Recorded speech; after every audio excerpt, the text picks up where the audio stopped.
রে ফয়সাল, তুই যে হাদিবের গুলি করে মেরে ফেলাইছস, আজকে দেখ হাদিবের সম্মানটা কোথায় গেছে আর তোর সম্মানটা কোথায় গেছে। হাদিবের জন্য সারা পৃথিবীর মানুষ কান্না করতেছে, দোয়া করতেছে, আর তোরে সারা পৃথিবীর মানুষ তন্ন তন্ন করে খুঁজতেছে।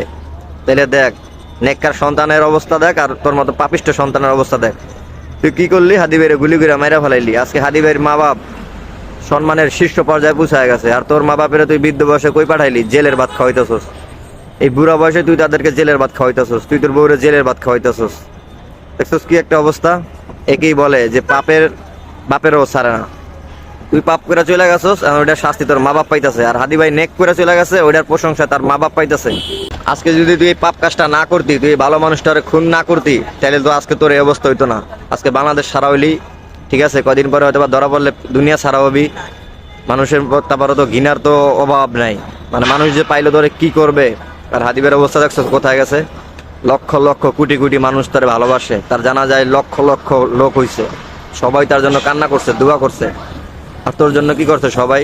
তোর জন্য সবাই বড় দোয়া করছে, যাতে তুই যেভাবে হাদিবেরে মারছস ওইভাবেই যেন তোর মরণ হয়, বা ওর থেকে কঠিন ভাবে তোর মরণ হয়। বুঝছো?